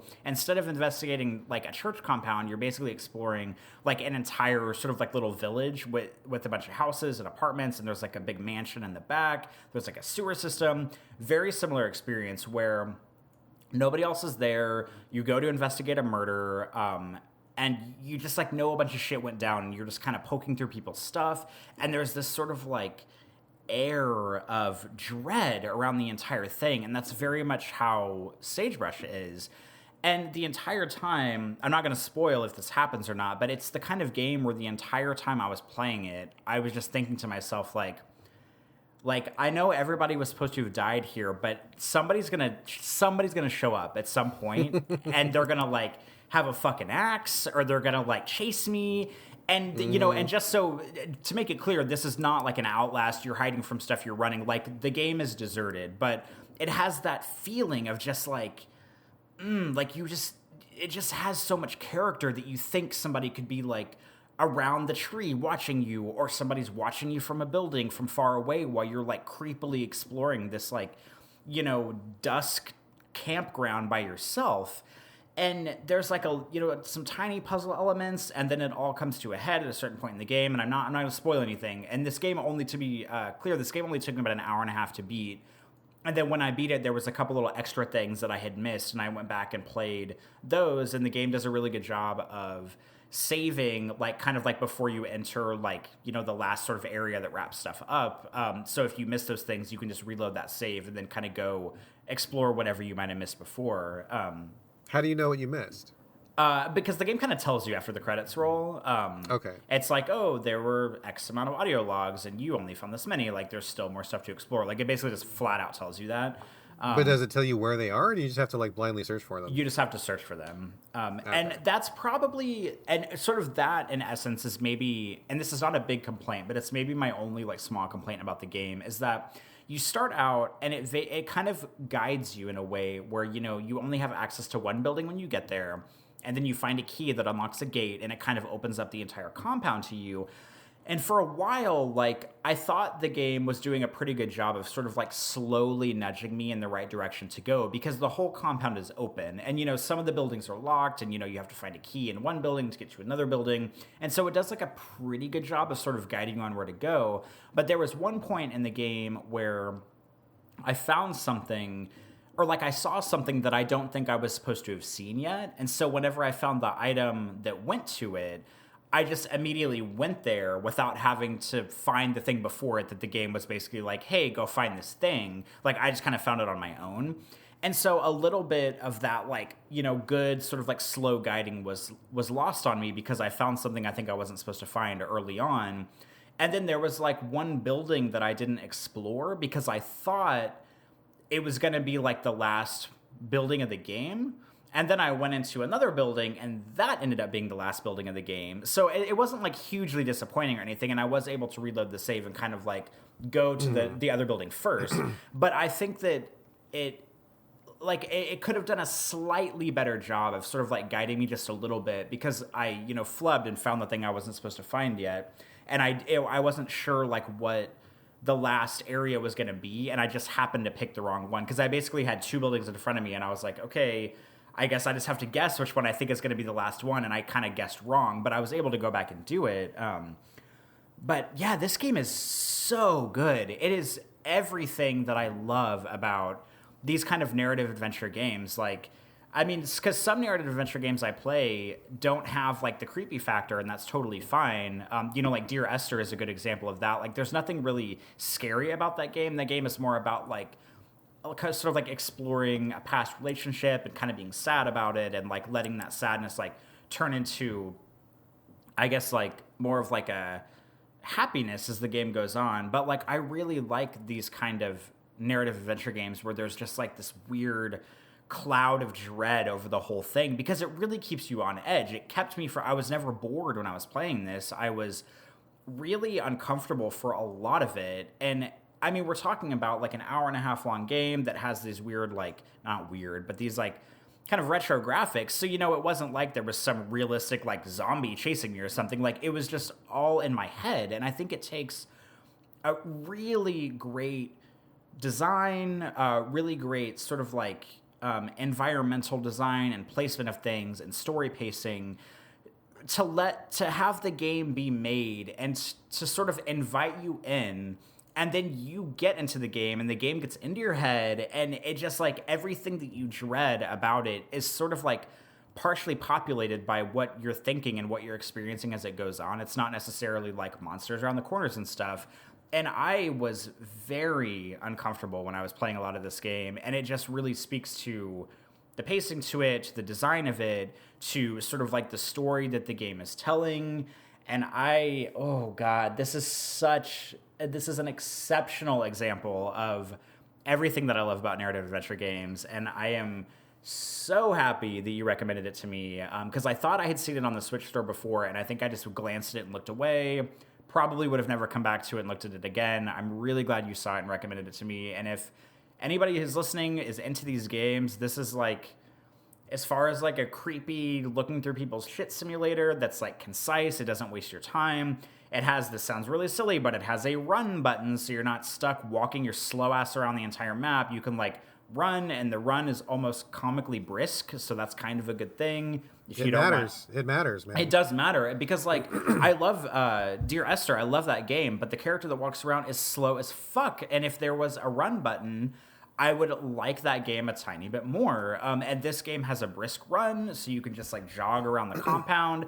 And even if you're jogging, because I was running a lot, it doesn't lose that scary edge. Like, you know, there's something to be said for like slowly creeping around and having the environment really like sort of like stun you. And then whenever you're running around, you just feel like a fucking idiot, like just jogging around this scary space in a game.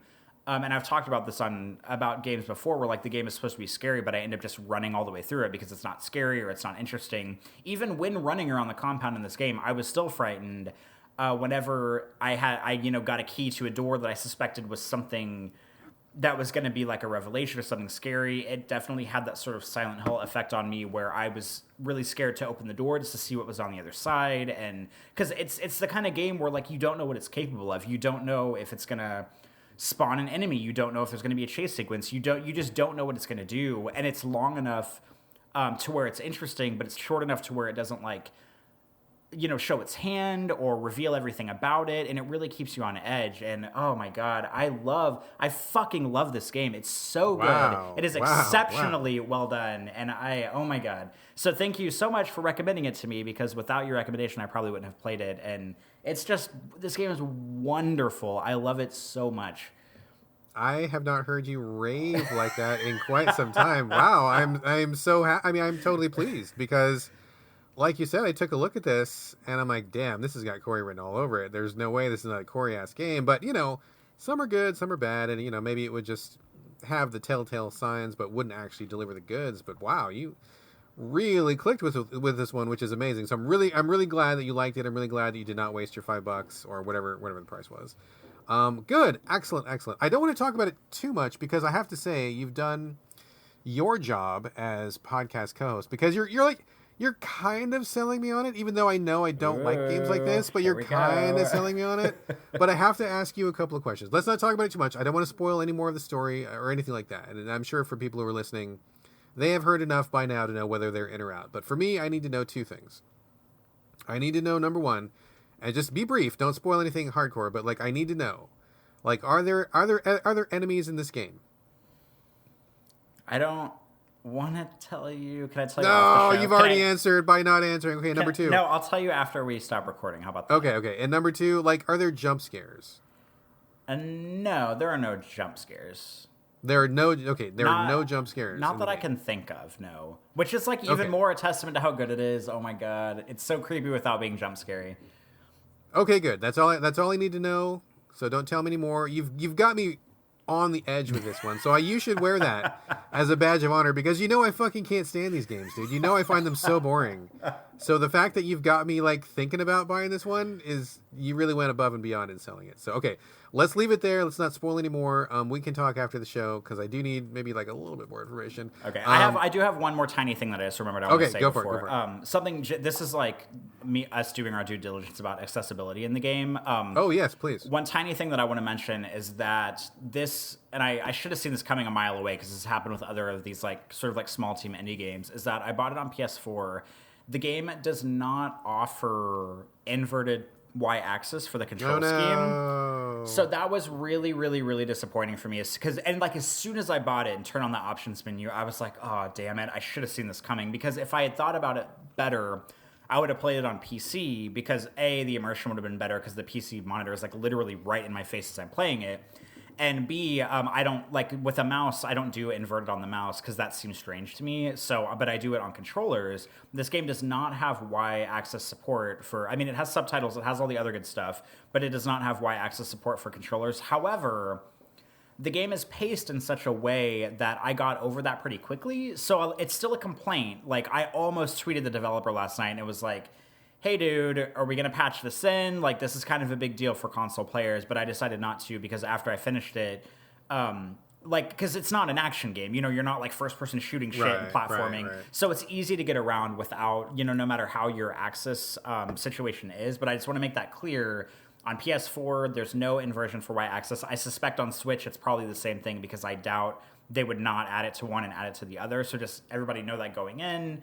No inversion. If you're a weirdo like me who does Y-axis inversion, just be aware that it does not have that. Good tip. And final question, do you think this would run okay on the Switch? Because I probably would be more likely to play it there. Does that seem like it would be doable there? Absolutely, I think so. Okay, great. All right. Fair, not too small?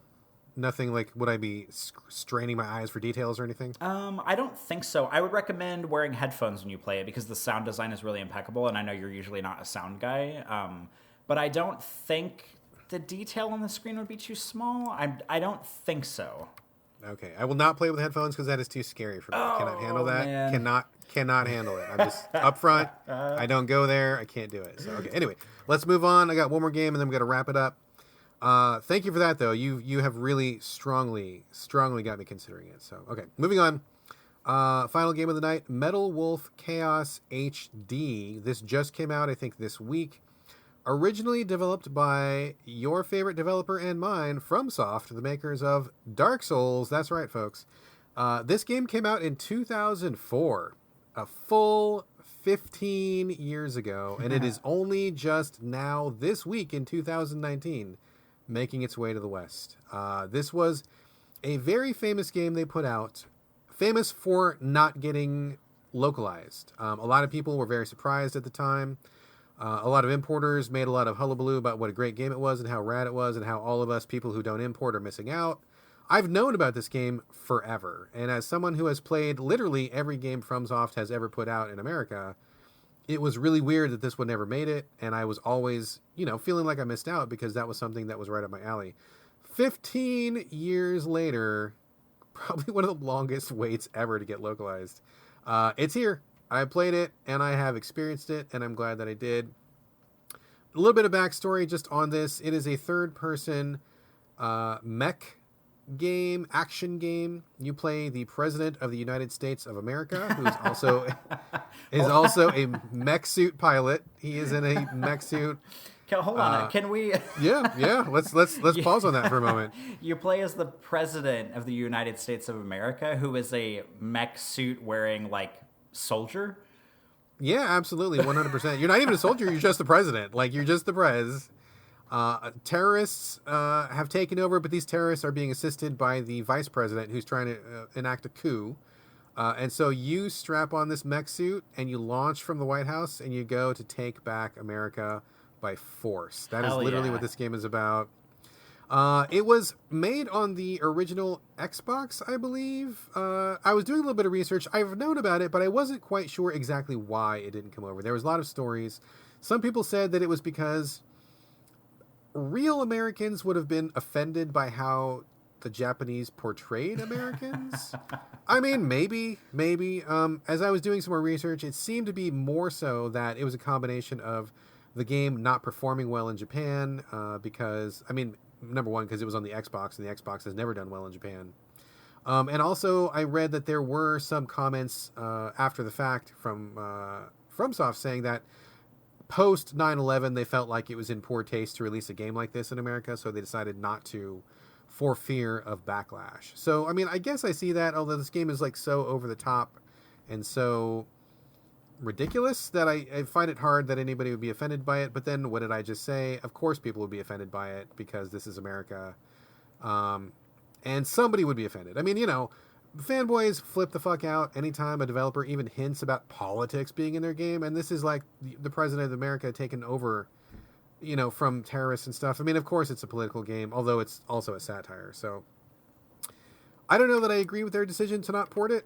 But I can understand why they did it, and I guess 15 years later, here they are. Nobody cares and also, in the interim moment between the game coming out and it finally coming here, Metal Gear Rising happened between those, and that's I guess Hideo Kojima and that team probably just got it out of the way. They're let's make this really embarrassing Japanese-made depiction of America where literally the last boss is you fighting the president who's saying to make America great again, which is very strange. So he just kind of swept the rug out, and then the guys at From were okay, I guess we can do this now because he got out of the way first. Now we can do our ridiculous American satire thing. Absolutely. Kojima definitely paved the way for that. He kind of wrote the book on that here in America. So that's basically what it is. A third-person action game where you play as a mech. So I got to back it up a little bit. This is basically a history lesson. For anybody who has played Armored Core, I feel like did we talk about Armored Core last episode? I feel like we did. Not on the last one. I know we talked about it before, recently. I feel like at some point we've talked about Armored Core. Have we never talked about Armored Core on the show? We've talked about it, but I don't know if it was extremely recent. Okay, well, regardless, So okay, backing up, let me just give some history. So FromSoft has been publishing games in America for a very long time. They did not pop into existence with Dark Souls, and so they had a very wide variety of games under their belt, way before Dark Souls ever popped up. So people, I think, just know them for that right now. But this is not a Dark Souls. This is the older FromSoft when they were still making RPGs, when they were still making weird arcade games, when they were still making Armored Core. And before Souls, Armored Core was FromSoft's big ticket, their bread and butter. This was the thing that they rode to success for many years. There were like a dozen sequels. It ran for like 10 or 11 years as a series. It's kind of forgotten now, but that was their claim to fame, way before Dark Souls. So this is kind of like an alternate version of Armored Core. It strips away a lot of the Armored Core systems. So you don't build your mech suit. You don't really alter your mech suit. It just comes kind of prefab. The only thing that you really can do is buy different guns for it, and you can like upgrade those guns. So they've really drastically cut down on the amount of like modifications that players can do. But other than that, it basically follows the Armored Core playbook. And I know that a lot of people listening to this are like, well, I don't know what the Armored Core playbook is because I've never played those games. No problem. I just wanted you to know that this is like the next iteration of Armored Core as a history lesson. Now you know. Each level is basically a small open world arena, like really small, like very small. And it's populated by, enemies, tanks, enemy helicopters. Sometimes you fight an enemy robot or a giant boss or something. And you get to, like, you're set loose in this little area. If you go outside the boundaries, it's a game over. So you got to stay within the boundaries, which is how they get around, the problem of running out of territory. And you can basically do whatever you want. Like, you can go wherever you want. Your mech can, like, jump and hover. But there's usually, like, a fairly straightforward thing you have to do, like a target, like take out this building, take out this tank, take out this mech or whatever. And however you want to do that, you can just go about doing that. So you jump into action, and the weird thing about this game is that your mech has these little cargo pods on its back. They're really big cargo pods, and when you push a button, they split open. They, like, explode open, and there's, like, all these guns that are, like, inside there. It's got, like... There's no way those guns could fit in there realistically, but it's just kind of a, just roll with it sort of a thing. So you can rotate through your guns as you wish. Like, you have, like, I think 8 guns total in your backpacks. And so on the right side, you can have, like, an AK-47 or something. On the left side, you can have a rocket launcher. Or on the right side, you can have, like, a sniper rifle. On the left side, you can have something else. So you can, like, mix and match however you want. It's up to you. Whatever you want to have. And then just go about your business. Like, get the mission done however you can get it done. And then you just roll on to the next one. Mission variety is pretty good. Sometimes it's like you're assaulting a base. Sometimes you're attacking a boss. Sometimes there's something moving. Sometimes something's staying still. Sometimes there's, I don't know, various conditions. So the freshness of the game is pretty good from level to level. That said, I like this game more as a history lesson than an actual game for a couple of reasons. Number one, I mean, it's 15 years old. So already it's pretty dated. Although they've given it an HD upgrade, it still looks old. Like, there's just no getting around that. Looks old. And FromSoft has never been a powerhouse in graphics anyway. That has never been their strength. This game probably looked janky even back then. Other than that, the gameplay is real loosey-goosey. It's just not great. It's not something that I think people will appreciate in modern times. I think it was okay back in the day, 15 years ago, because that was like the best that somebody could do.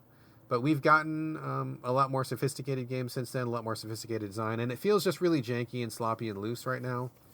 So it's not a very tactical game. It's just basically like an arcade, kind of a run and gun sort of a thing. Also, the story is just trash. It's hot garbage. I've had a lot of people tell me it was smart satire, or that it was like really insightful, or that it was, making a statement. Oh, no. It's garbage. It's garbage. I don't think FromSoft is good at telling stories. I really don't. I know that some people hold them up as masterful storytellers. I disagree. But regardless of what you think of Dark Souls storytelling, this storytelling is just trash. The writing is awful. The voice acting is awful. The pacing of it's awful. It's a terrible story. And I got to be honest with you, I started skipping the cutscenes about halfway through the game, and I liked the game better when I wasn't watching the cutscenes. Really trash story. So it's not that fun to play. It's kind of annoying. It's kind of loose. It's kind of just old and janky. I don't really recommend it to anybody except for like the hardest of the hardcore mech heads, because it's a little something different. It's a little something that you don't see these days. So if you really love mechs, you might like it just on that level. But I do appreciate it as a history lesson. I mean, as someone who knows FromSoft games inside and out, it's great to finally catch up with this release that we never got. It was great to see what they did with the Armored Core formula when they iterated on it, how they took it to the next level. Interesting to see what they tried to do with the story, even though I think it was 100% not successful. But, there's a lot to learn here from a game design perspective, especially in reference to what they've already put out. And if your only exposure to FromSoft is Dark Souls, I mean, this is going to blow your mind because this is 100% unlike Dark Souls in every way. So this will be a side of FromSoft that a lot of people have never seen. So in that respect, I think it's great. I'm really happy that it came out. I'm glad that I got to play it. I'm happy it's here. But in terms of like it being a game on its own merits, it's really old. It's really not fun, kind of annoying, and I can't really recommend it to people who want it just for the gameplay merits. But if you are a From fan like I am, or if you want to just see where they were at 15 years ago, it's worth it just for that, just to see what they were doing. So kind of mixed on this one. I think scholars and historians and people who love From should maybe check it out. Everybody else, probably stay away. I don't think it holds up that well unless you already have a love of the material. I can't really say that this game is something that interests me, but I feel like we kind of come around to the conversation every once in a while of sort of like, like the cataloging of games and... sometimes there are games out there that just disappear, like we've talked about like PT in the past, that it's possible for games to just disappear, and how we need to have games like, archived like movies are. Like you can get a hold of so many movies, even if they came out like 50 years ago, but, good luck finding a game that came out, I mean, sometimes 5 years ago, or Totally. maybe 20 years ago. Totally. So, I like that, and I even talked about this a little bit last week, on the Switch, that like somehow the Switch is becoming this weird like system where games that you just aren't expecting are launching on it, whether it's an HD upgrade or whether it's not.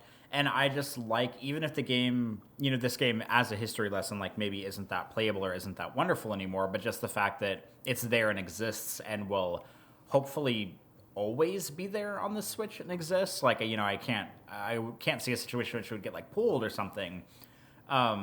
But it's important, even if it's not necessarily like, groundbreaking or, up to the standards of what we're used to in a modern game. Just to clarify real quick, I may have misspoken myself. I'm playing this on PS4, not on the Switch. So if I said that... Oh, okay. If I said that, that's my error. I meant to say PS4. I don't know what I said, but I may have given you the wrong impression. But it's on PS4, not the Switch. Okay, well, that's even better then. Because I think I've seen people tweeting about this being on the Switch, and... but even better that it's on multiple consoles, because I could see, because like we've talked about on the Switch too, like there's just games that are suddenly coming to Switch that we didn't expect. Totally. Yeah, even Absolutely. better that this is not just Switch exclusive for right now. Yeah, so again, I'm really happy that I finally got to play it. This was a giant hole in their catalog that I was always very curious about, so I'm glad that curiosity has been satisfied, even all these years later. Even if I didn't think it was that fun to play, I'm really glad I got to play it. But yeah, if you don't have a historical interest in it, probably stay away. But if you do, check it out, because I mean 15 years, that's a long time to wait, and I guess better late than never, though, that's for sure. So all right, that's all I have. Any final thoughts before we wrap it up? I don't think so. All right, this brings us to the end of the show. Thank you very much for listening, folks. We will be back next week with another episode. Before we wrap up, still giving away the free games. So many free games. I've got PS4, Xbox One, Switch, and I have so many fucking PC codes. I have so many codes. If you email me and request PC, I will hook you up with like 5, maybe 10 games. Like, I've got so many games to give away. Seriously, I will hook you up. If you request PC, this is your week. You are going to cash in. Anyway, if you want a free game on any console or system, platform, whatever, just email, ask for one. That's all it takes. I will give it to you. No problem. It might be great. It might be awful, but either way, it's going to be free. Where do you email? The same address that you send us your comments, thoughts, feedback, ideas, anything else you'd like to. Hit us up, sovideogamespodcast@gmail.com. One email address does it all. You can also post comments for us at gamecritics.com after the show goes up. We are also on Twitter collectively as a show at SoVideoGames, but you can reach us individually. I am on Twitter and Instagram, although, gotta be honest, haven't been updating Instagram very often lately. I'll get back to it, though. You can find me on either way, BradGallaway, all A's, no O's. Corey, where can they find you? I can also be found on Twitter and on Instagram. My username, much like Brad's, is also just my first and last name. We like to keep things simple for you over here at the So Video Games Show.